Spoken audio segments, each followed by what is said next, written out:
Hello. Yo come la gio. Ayo tuane lemdi. Bari lo ne cha. Elo me ya. Ya cha lo sin ya. Nai be ya de. မျက်လုံးเนี่ยကြောင်းလူလည်းကြောင်းတောင်းဖြစ်မြန်မာအရေးသတင်းတွေလိုက်ဖတ်တော့မြန်မာသတင်းတွေဖတ်တဲ့အခါကျတော့ဘာဖြစ်လဲဆိုတော့မျက်စိတောင်ကြောက်တယ်အဲ့လင်းလို့ရှင်အဲ့လိုမရလို့ဒီလိုမျိုးမျက်လုံးမှာအဲ့လိုကာပြီးအိတ်တာအဲ့လိုကိုမရအောင်စိတ်ညစ်ပါတယ်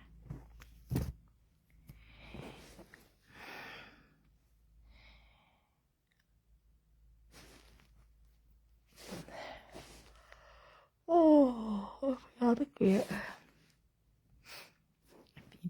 bien nè live luôn lại mà live cảတက်မှာလည်းမဟုတ်ဘူးတိလားဘာလို့ live ကမတက်လဲဆိုတော့ကျမကို Facebook ကဟောစာပေါ့နော်ဒီ blue mat ရှောက်ခိုင်းတယ်တိလား blue mat နဲ့ရှောက်လို့ရပြီတဲ့နဲ့ရှောက်တယ်ဆိုတော့Blue mat ရှောက်မှာဆိုပတ်စံပေးရလေအလကားမှမရ Blue mat ရှောက်ပတ်စံပေးရမှာကျမပတ်စံပေးရလို့ဆိုရင်ဘာမှမလုပ်ဘူးသိလားပတ်စံပေးရမယ်ဆိုရင်ဘယ်ပတ်စံပေးမှာတော့နေငါဘာငါအပျော်ပဲစော့တာလေနော်အပျော်ပဲပုံလေးတွေတင်မယ်ဒါပေမဲ့ဒီနေ့စီးပွားရေးလောကမှာပြောချင်တာလေသိလားပတ်စံနော်ပတ်စံကလူတွေရဲ့စိတ်ကိုပေါ့နော်ထိန်းချုပ်တာပေါ့နော်ပတ်စံကအရင်လူတွေရဲ့စိတ်ကိုထိန်းချုပ်တဲ့အခါကျတော့ game ဆော့လို့ရှိရင်လည်း game မှာကြော်ညာရေးပါတယ်ဒီလား game မှာလည်းကြော်ညာပါတယ်အခုဆိုလို့ရှိရင် YouTube ဆိုလို့ရှိရင်လည်းကြော်ညာတွေကြီးပဲ YouTube ဆိုလို့ရှိရင်လည်းကြော်ညာတွေအများကြီးရှိတယ်နော်အဲကြော်ညာတွေပတ်စံရစီးပွားရေးသမားတွေပေါ့ YouTube TikTok Facebook အခု YouTube လည်းအဲ့လိုပဲနေ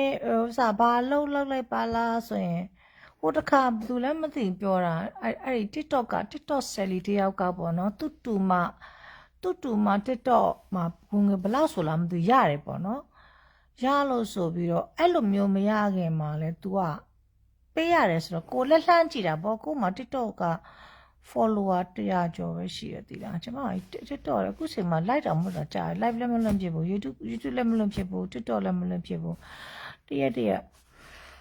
အဲ့လိုက်အလုပ်သွားလိုက်နဲ့ဘွားကြီးကအရန်အဆင်ပြေနေတာဆိုတော့လေခုလည်းပြောချင်ရပြောမှကြည့်နေသူကြည့်အိတ်လို့မရလို့ပြောချင်တာဘာလဲဆိုတော့ဒီနေ့လောကကြီးကကြော်ညာလောကတွေနော်ပတ်စံနေအဲ့ဒါနဲ့ပဲရှာနေကြတာနော်လူတွေကငါတို့ပတ်စံရမယ်ဆိုရင်ဘသူ့ကိုပဲခြံနေရဘသူ့ရဲ့ခေါင်းကိုပဲတက်ခွာရဘသူ့ခေါင်းကိုပဲနင်းနေမဲ့သူတွေကြီးပဲတိလားပြောချင်တော့အခုကြော်ညာတွေရလာလားမင်းဆိုကြော်ညာပတ်စံရတာပေါ့နော်ခုနောက်ပိုင်းကြည့်လိုက် YouTube မှာဆိုလို့ရှိရင်တော်လိုင်းအကြောင်းပြပြီးတော့ဟာလော်ဘီတွေချီပေါ်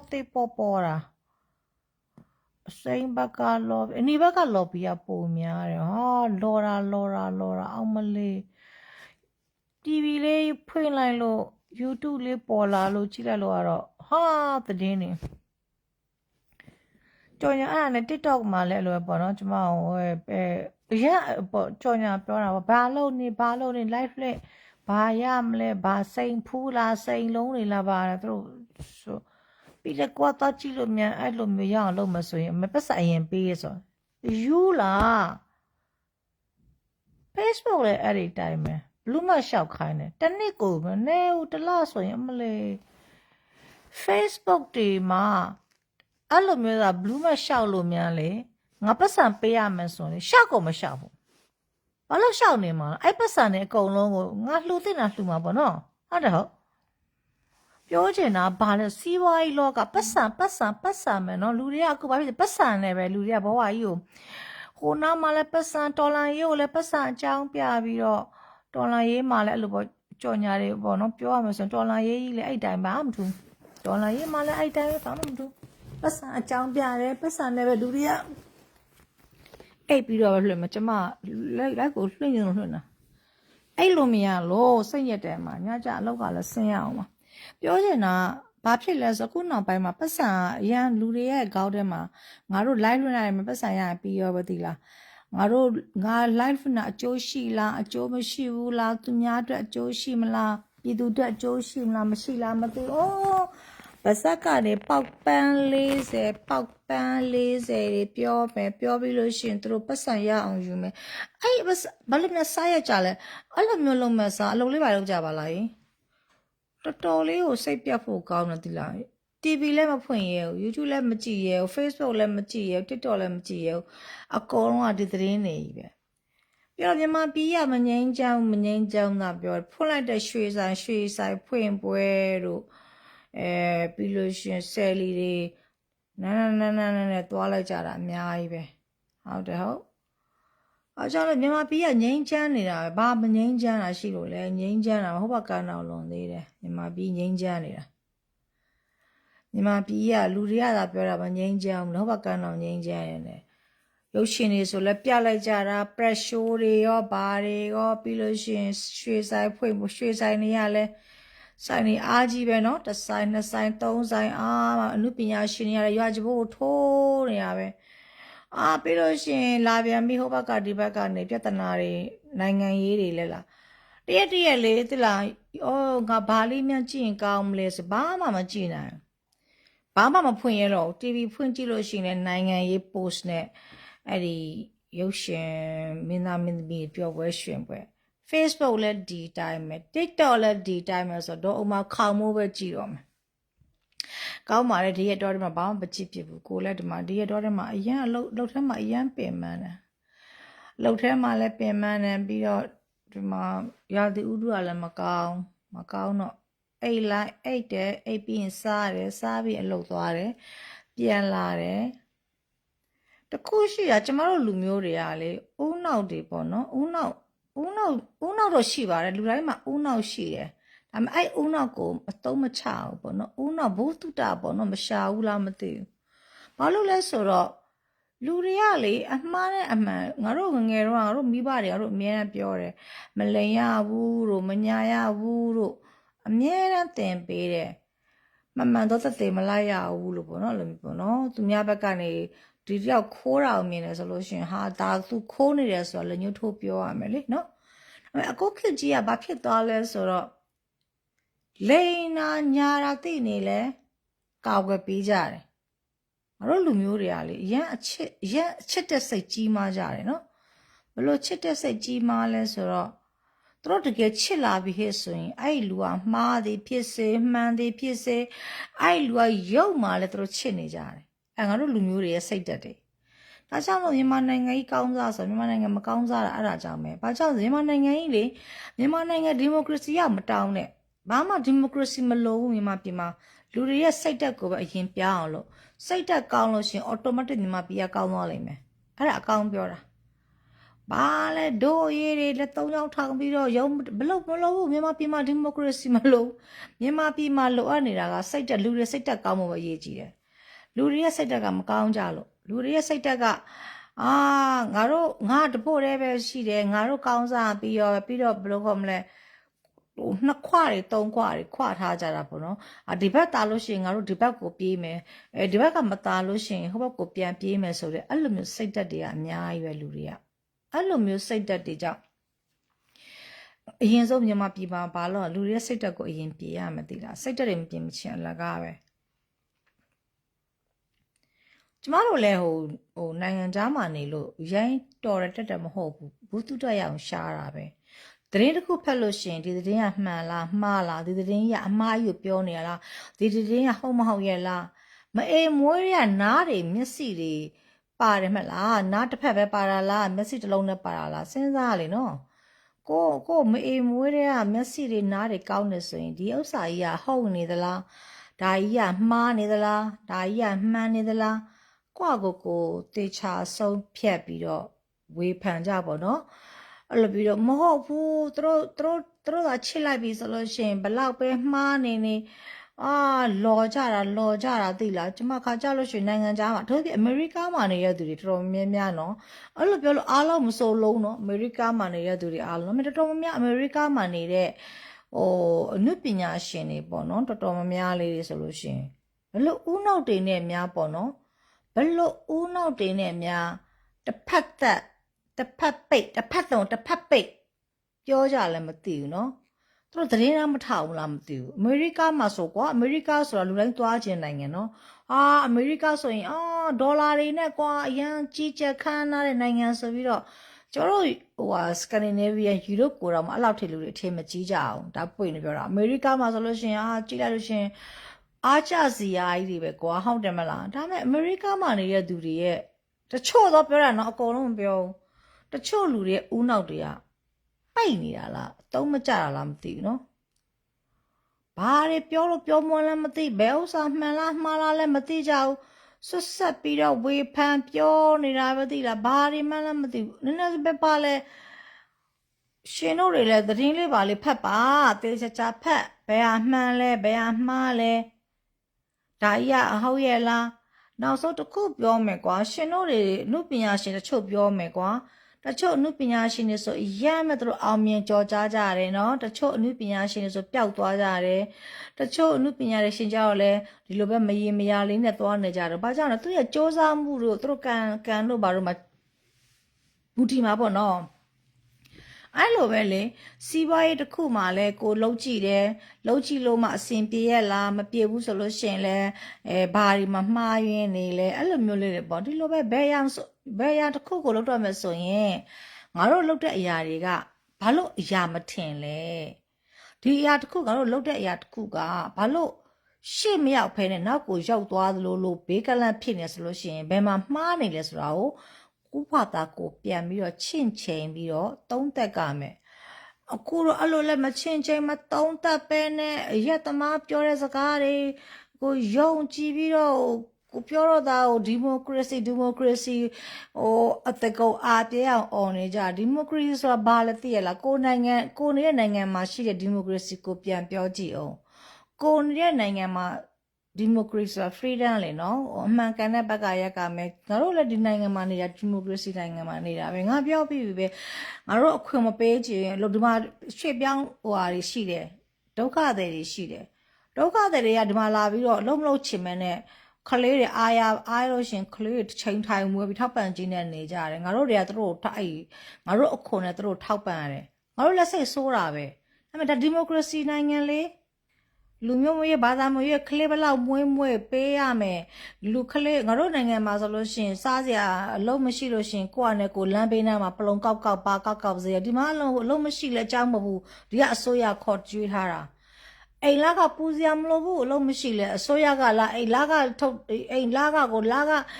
ဖြစ်တာနဲ့ရောအိမ်လာကဟဲ့စားဖို့တောက်ဖို့အဝတ်စားဒီကဂဗမတ်ပေးထားတာငါတို့အခွန်နေနဲ့ငါတို့လည်းမတရားဘူးလို့သိတာပဲဒါပေမဲ့မပြောရဲဘူးလေမပြောရဲဆိုတာကဒီမိုကရေစီနိုင်ငံဖြစ်တဲ့အတွက်ကြောင့်လူမှန်တဲ့အတွက်ကြောင့်အားလုံးသောဒန်းတူအခွင့်အရေးဆိုတာရမယ်ဆိုတဲ့အတွက်ကြောင့်မှားတယ်မကြိုက်ဘူးဒီမိုကရေစီဆိုတာမကြိုက်ဘူးဒါပေမဲ့တို့မှပြောပိုင်ခွင့်မရှိဘူးပြောပါဒါသူ့ရဲ့ငကိုတွေကသူတို့လုပ်ထားခဲ့တဲ့ law လေဥပဒေလေအဲ့ဒါငါတို့သွားပြီးတော့ကလုတ်လို့မရဘူးလေဟုတ်တယ်မလားမကြိုက်ဘူးလားမကြိုက်လို့ရှိရင်အခုပေးတဲ့ပါတီကိုမဲမထက်ရုံပဲပေါ့ငါနိုင်ငံအကြောင်းငါရင်ပြောတာအခုအဲ့လိုမဟုတ်ဘူးကိုယ်နိုင်ငံအရေးမှာဆိုလို့ရှိရင်ပောက်ပန်း40တွေရှောက်ပြောတယ်ကိုယ်နိုင်ငံအရေးမှာလည်းဟုတ်ရဲ့လားဒါကြီးကဟုတ်ရဲ့လားဒါကြီးကမဟုတ်ဘူးလားဆိုမစင်းစားပဲနဲ့သူတို့ချစ်တဲ့ဟာဆိုလို့ရှိရင်အရက်မူးသမားကဘာပဲပြောယုံကြည်ကြတယ်ပြန်စင်းစားလေ9နှစ်ပြည့်တော့မယ်9နှစ်ပြည့်ဖို့ရက်ပေါင်းလေးပဲလိုတော့တယ်ဦးနောက်တွေကလည်းဘယ်တိုင်းပြည်မှာသွားပြီးကြပြောမယ်ဆိုလို့ရှိရင်ခေါင်းမွေးတွေဖြူလို့များဦးနောက်တွေလည်းဖြူသွားလားမသိဘူးတကယ်ပညာတတ်တယ်ဆိုပိုတော့စိုးသေးတယ်တကယ်ပညာတတ်တယ်နော်ဆရာဝန်လောင်းနေဆရာဝန်မတွေဘွဲတွေရခဲ့ပြီးတော့ပေါက်ပန်း40ပြောတာတော့ယွန်းတာမရှိဘူးပြီးတော့ခရစ်ယာန်တွေလည်းပါသေးတယ်ခရစ်ယာန်တွေအထူးသဖြင့်နော်ခရစ်ယာန်တွေပြောမယ်နော်ကျမ်းစာလေးပါလေးပြန်ဖတ်ငါတော့ကျမ်းစာကိုမဖတ်စာပတိပေမဲ့ငါတို့ငငယ်တော့ငါတို့အမေပင်းရတော့10ပါးကိုတို့ကသင်ထားခဲ့တော့သိတယ်မသားတဲ့ခံချင်းမပြေဝဘူးပါတယ် မှန်တော့တည်မလိုက်ရဘူးပါတယ်ဆိုအခုဆိုတချို့ခရီးရန်နေအဆိုတော်တွေအောင်မလေးဘယ်လိုနည်းနဲ့များဟိုဘယ်ဘက်ကနေသူတို့ပါကြလဲမသိဘူးမားနေလဲသူတို့မြင်တာကငါတို့ဒါလေးကရှိမှဖြစ်မယ်ဒါမလို့မရဘူးဆိုပြီးတော့တေချာချဦးနောက်နဲ့ဒါဟာကြီးကမှန်နေလားဒါကြီးကမှားနေလားဒါကြီးကဘလို့ဖြစ်နေလဲမျက်လုံးတွေနှာခေါင်းတွေရှိတာပဲမျက်လုံးတွေနားတွေရှိတာပဲဖတ်ကြည့်လေဟောဒီတော့ကအမေရိကမှာချမ်းသာသွားတယ်ဆိုဘလို့ဖြစ်လို့ချမ်းသာသွားတာလဲထီပေါက်လို့လားအမွေရလိုက်လို့လားငါတို့နိုင်ငံမှာဒုက္ခတွေမချမ်းသာဘူးเนาะဒါပွပွရင်ဒုက္ခတွေဒီမှာရောက်တဲ့ဒုက္ခတွေဆိုတာက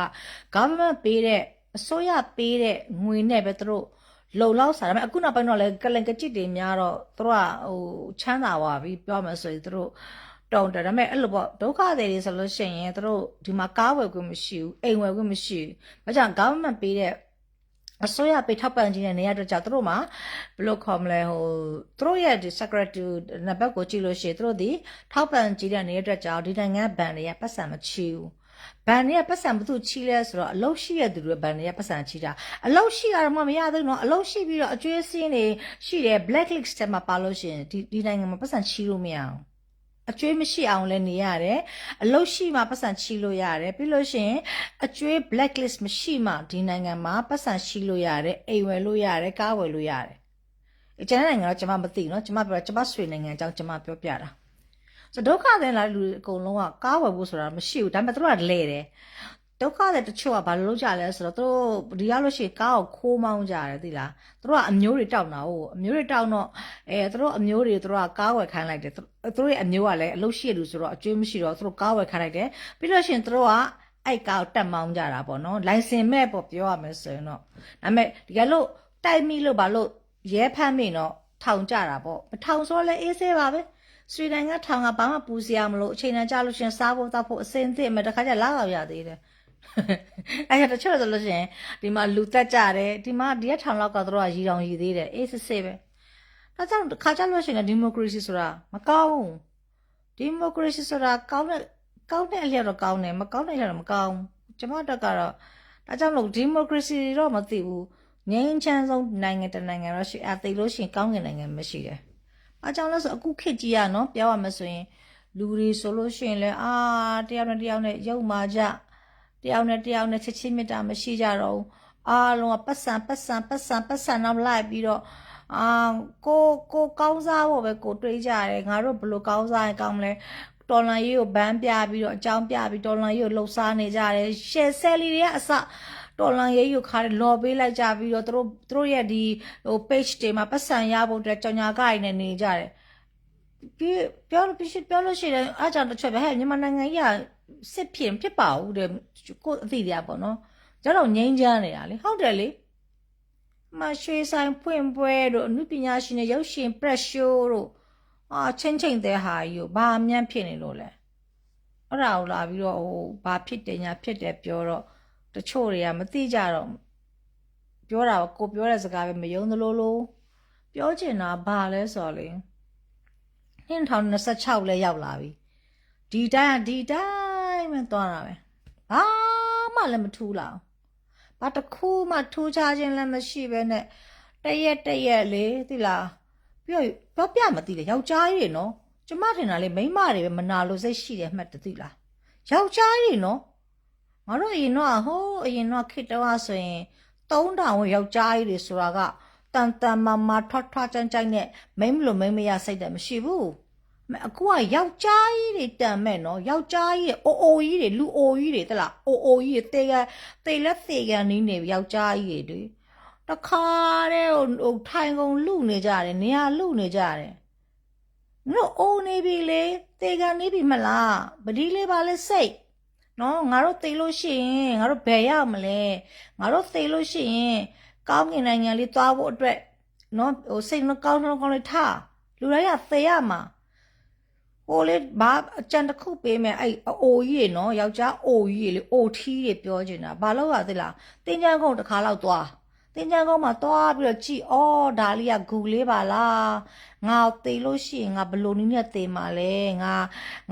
ကိုငါသေလို့ရှိရင်ငါကိုသူများကကြိတ်ဆဲနေမှာလားငါသေသွားလို့ရှိရင်ဟဲ့ပျော်လိုက်တာဟဲ့သူသေသွားပြီဆိုပြီးတော့ငါပေါ့နော်ငါအတွက်မေတ္တာမပို့ပေးပဲပြင်ငါအတွက်ပျော်နေမှာလားအဲ့လိုမဟုတ်နဲ့ငါသေသွားတဲ့အခါငါအတွက်ဝမ်းနဲ့ပူဆွေးပြီးတော့ကြေကွဲနေမှာလား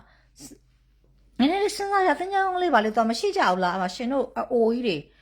ကျမစဉ်းစားမြယောက်ျားအိုကြီးနော်အသက်ကြီးနေကြပြီအသက်ဆို60ကျော်တွေ80နီးနေပြီဘာလို့ထိုင်ကုန်နေလူနေကြတာတော့ဟိုလူကိုတိုက်ခိုက်ဒီလူကိုတိုက်ခိုက်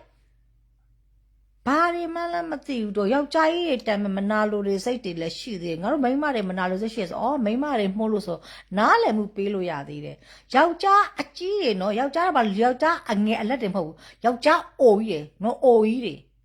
နော်အိုကြီးတော့အိုးနေပြီအဲ့ဒါလည်းတခါတည်းဟိုလူကိုတိုက်ခိုက်လိုက်တယ်ဒီလူကိုတိုက်ခိုက်လိုက်ကြတယ်တကယ်တော့ကျမလေးတခါမှမတွေ့ဘူးတကယ်တရက်ဘာကြည့်လို့ကြည့်ရမှန်းလည်းမသိဘူးနောက်ဆုံးကိုမှန်ရှိထားပြီးတော့ကိုမျက်နှာပဲကိုပြန်ကြည့်ပေါက်ဖြစ်နေပြီတကယ်တမ်းကြတော့လေကျမတို့မြန်မာနိုင်ငံကလေဒီမိုကရေစီမလိုဘူးသီလားစိတ်တက်ပဲအရင်ပြင်လိုက်စိတ်တက်ကလေးပဲပြင်လိုက်စိတ်တက်အရင်ဆုံးပြင်ရမှာစိတ်တက်ကလေးတွေအခုဘာလို့လဲဆိုတော့ငါတို့တပို့တယ်ပဲငါတို့ကောင်းစားရင်ပြီးရပဲကျန်တဲ့လူကောင်းစားရင်မကောင်းစားရင်နေအဲ့လိုတစ်ဖွဲ့ကျန်တဲ့လူတွေကြတော့ဟိုဘက်လေးခုံလိုက်ဒီဘက်လေးခုံလိုက်ဒီဘက်ကိုတာဒီဘက်ကိုခုံမယ်ဟိုဘက်ကိုတာခုံမယ်တချို့ကြလဲအဖြူရောင်တက်ပဲငါတို့ဘယ်ကြားမှမနေဘူးအဲ့လိုမျိုးရှိသေးတယ်အဲ့ဒါလည်းမှားတယ်ငါတို့ဆက်လုပ်နေရမှာပဲငါတို့လုံးဆရာရှိတယ်ငါတို့လုံးကြတော့ဖြစ်ချင်း